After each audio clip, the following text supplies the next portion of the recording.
Hi everyone. So I picked up some items from Lawn Fawn's mini release and I made an interactive maze slider card, and I thought I would stop by on YouTube to just share both of those with you. So let's start out by checking out the different products that I picked up from Lawn Fawn's mini release. I think I got most of them. I don't think I got all of them, but this little pile here is what I picked up. So let's start by checking out the first couple things here. So the first thing I picked up was this Car Critters stamp and die set. There is also an add-on that goes along with the Reveal Wheel interactive die by Lawn Fawn. So in this Car Critter stamp set, we get this little car, and then we get these little bears that we can place in the car, and some of them are holding the steering wheel. One little guy is holding a map, and another guy just has his hands up in the air. And the sentiments are really cool. It says things like, "I'd be lost without you. Thanks for steering me in the right direction." And then there are even little license plate detail that you can add on that says, "I love you," etc.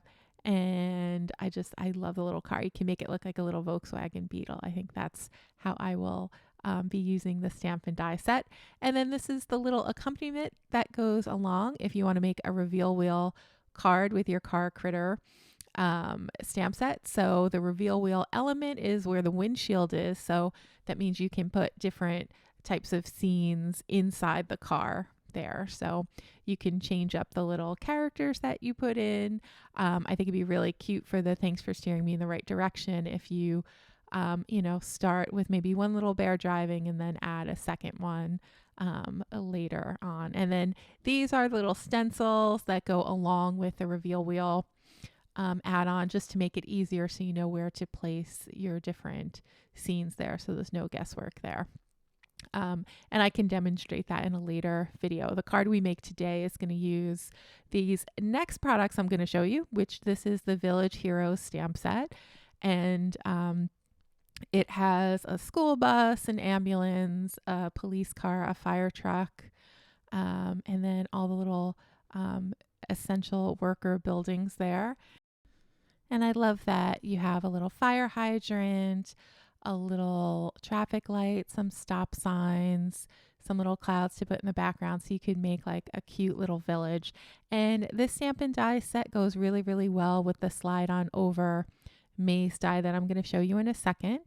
And those two stamp sets and die sets are what we're going to use to make our card today. So this is the slide on over maze die, and it's super fun. We're going to make it look like the little cars and trucks are traveling throughout our little village by using this die. And you could also use it. You don't have to use this die to make it look like they're streets. You could, I think the sky's the limit in terms of what you can do. I also had another idea where maybe I would make a beach scene and put some little crabs kind of like floating around in the water and on the beach using that same maze die. So next, this is really cool. So Lawn Fawn has now released some slimline dies. So this is the first of those sets, and this has some little pop-up pockets as well. So you can make a slimline card with 3 little window scenes. And you can have a heart or a star or a little flower as your little window if you like. And these are some wavy hillside borders that go along with the slimline die. So if you want to make a scene card, the original dies would be too short for the slimline card. So you can just use these hillsides with your slimline cards and make nice long scenes. So this is the third and final slimline die set that I picked up. And these also include some little slider elements as well that you can use to make some fun scenes, including, you can make those little cars from Village Heroes look like they're driving along the road. Just lots of different ways to use this. So now that we've taken a look at the different products that I've picked up, let's go ahead and make our interactive slide on over maze card. So the first thing I did was I cut out our maze on a piece of the speckled pattern paper by Lawn Fawn. And this is an A2 size panel of paper, and then behind it I cut another A2 size panel with some black cardstock. I actually think I used one of the stitch rectangle dies by Lawn Fawn to do this. And now we are going to make it look like our little village is set with some roads in the background. So I'm just going to draw in some little dotted white line along our little maze here, just to help make that road a factor, make our little maze look like it's a road. So I'm just taping my 2 card panels together so they don't move around, and I'm just going to add in that detail with a white gel pen. And it makes it very, very easy to add this detail if you combine both of the cards together, so you know exactly where you need to place everything. Now we can move on to coloring in our images. So we're going to do this a little fast, and then we're going to get on to the super fun part of putting everything together. So we have our little fire station, and we're going to use Copic markers to color everything in. A lot of the combinations I'm using here are going to be familiar to you. They're my favorite combinations. For our fire station, we're going to use the R24, 29, and 39. For whenever we have a white object or a white element in the scene, I'm going to use my cool grays, just add a little bit of shading, and then add leave the centers of the images pretty pale. For the windows, we're either going to use BG10, so some blue greens, or we may use some lavender shades, like for the church at the bottom. And I think I use some lavender for the hospital as well, so that's going to be B60 and B63. And for some other windows, maybe we'll use some B000. So those are 3 nice different options for you if you want to add in windows that look like they're in a daytime scene. So you can use lavender, blue, green, or blue, very, very pale shades. And if you wanted to make it look like it was a nighttime scene, then you can use some yellow or some oranges to fill in your windows. So just one thing I want to point out, I got the colors wrong on the traffic light. So if you are going to make the traffic light yourself, be sure to make the colors go red, yellow, green, not green, yellow, red there.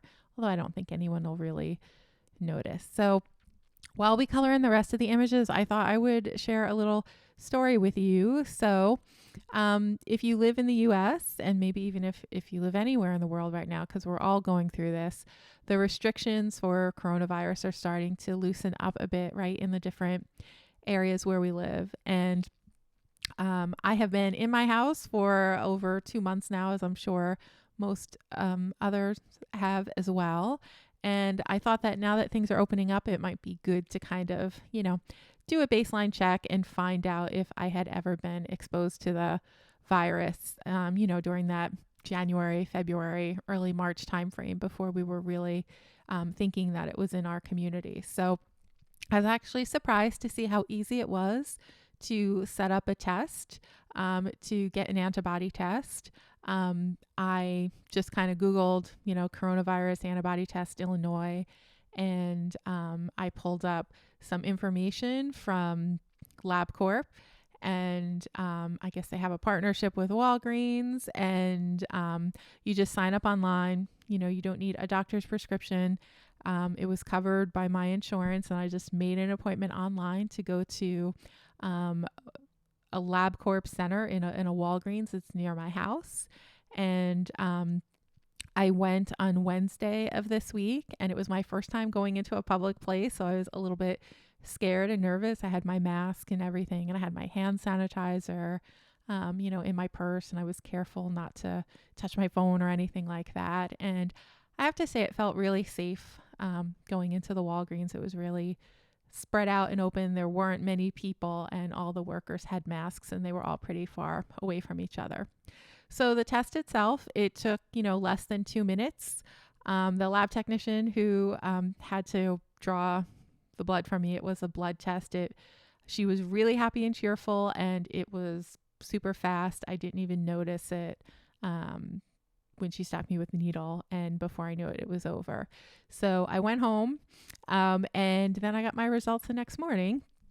and I feel kind of good and kind of sad about them. So my results were negative. So that means I have not yet been exposed to the virus. So, a part of me is happy because then that means since we don't know that much about the virus and what its long-term effects are, at least I know, I don't have that, or hopefully I won't have any complications from that. And also it tells me that all the precautions I've been taking over the past 2.5 months have been working. So I have, like all of us, we have to get food deliveries and pick up packages and whatnot. So all of those little things that I've been doing to be careful handling items that were touched by others have been working. And then I guess I'm kind of sad that with the results, because now, it means like I still have to be super cautious. There's still a possibility that I could get infected and possibly pass it to others, and just need to be really, really vigilant. So that's kind of my coronavirus story. I'd be interested to hear from anyone in the comments if you've had testing yet, if you've been exposed, if you've had the virus, and what your experience has been. Fortunately, no one that I know has been exposed, and I live in a high risk area of the country, as do most of my families and friends. So I live in Illinois, in Lake County, Illinois, which is right on the border of Cook County, where I think there are just the most coronavirus cases in the country right now. And my friends and family all live in New Jersey, which also has a pretty high incidence of the disease there. So I feel really lucky, and I am also really, really glad that none of my friends or family have been impacted yet. Anyway, so that's my coronavirus story. Let's get back to the coloring and just finish up here. So whenever I do coloring for a scene like this, I do try to get all the colors of the rainbow into the scene. So when I'm choosing colors, I'll just try to figure that out as I go along. Like if I don't have a purple or a green as I'm getting towards the end, I'll try to find a way to get that in. And I think I got all the colors of the rainbow in this time, although maybe not that much green except for the traffic light. But that's usually how I make my decision. I don't often have a palette ahead of time. I just kind of go along, go with the flow, see what kind of looks good to me, and then I just try to remember to get all the colors of the rainbow just so that the scene can look consistent and bright and cheerful. All right, so now let's add the dyes to our little images, and I'm going to run it through my die cutting machine, and then we can start putting the card together. All right, so everything is cut out. We have our front panel and our back panel. So the first thing we're going to do is start placing the little elements on our seam that are not going to slide around. So we have the little fire truck in the upper left-hand corner, the hospital in the upper right-hand corner. And when you're placing your scene, it's okay to have some of the image kind of close off the part of the area of the maze. There's really no way to keep all parts of the maze open. You just want to make sure that the area where the images are going to move around, that's free and clear. Like that spot where I'm putting the traffic light, I'm going to make sure I'm not covering up any of the road part, because then my little vehicles won't be able to drive around. But on the ends of the maze, it's perfectly fine to have an image cover up part of the maze because it's going towards a dead end, right? All right, so we're going to put some little clouds here behind our hospital. And then I'm going to show you a really cool way to add the slider elements. So the maze is a little bit challenging in terms of adding in the sliding elements, because normally what you would do with a slider card is you would add in the slider piece before you close off the maze, or at the same time that you do that. But here, because we're going to have 3 or 4 different sliders, and because this maze is so intricate, that was a little difficult. So I'll show you the trick that I use to add the slider elements. Now, we're also going to add a double layer of foam tape around the edges, and Also like around the little maze parts, just to make sure that as you play with the card, that it keeps its form and doesn't collapse in any areas. You do need to keep at least a 1/4 inch border on all sides to make sure that this little disc here doesn't it can still move freely along the maze, so it doesn't get butt up against the foam tape. So you can use a dime here if you like, but I like to use these little discs that I have. I just use a circle die that I have from MFT Stamps. You probably have another little circle die from another set that you could use that is about the size of a dime or a little smaller. The only trick here is you just want to make sure that it's bigger. The circle is bigger than that little rectangular area where the maze is, right? So that it doesn't kind of flip out. And I'm going to do a double layer of the disc. So I cut them all out twice, and then I just glued them together just so it's a more sturdy base. And again, you can use like a dime if you like as well. Penny might be a little too big here. I like using these discs because you can see a little bit of it through the card, and I tried it with a dime and you could see the dime underneath, and I didn't like the look of that, so I thought it would be better just to have like a clear cardstock. Now these little foam dots are really, really useful. They pop up a little bit higher than this double layer of foam tape, and it's going to help our little elements slide across the scene. So now we're just going to attach the top panel to the bottom. You just need to be careful with this part. And then this is the trick. So because these discs are so small, you can just kind of pop them in an area where you have 2 sections of road where there's a lot of space, and then you just pop your little image right on top of the foam tape. And so it's like a little trick, a little easy way to add your slider elements so that you don't have to do it at the same time you put on the top panel.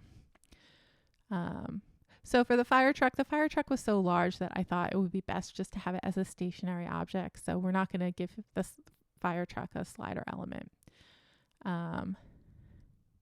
So we have our ambulance who's sliding around, our police car, our school bus, and then our little fire truck. We're just going to park him right in front of the fire station.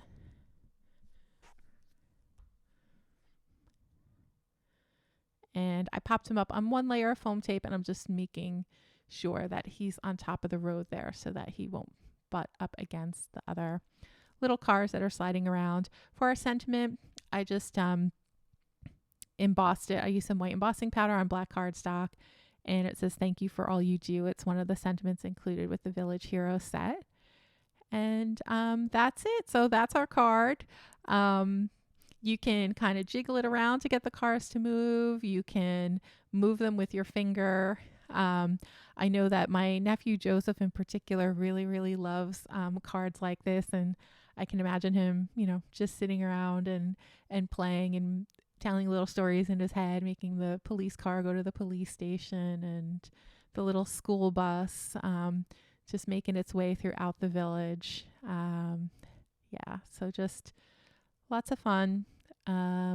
And that's it. So that is my card for today, everyone. I hope you enjoyed this video. I hope you give this card a try. And if you don't give this card a try, I hope that at least this technique has sparked some creativity in you so that you can make up your own unique scene as well, using the different stamps and dies that you have on hand at home. All right. Thanks a lot. And I will see you again soon in another video.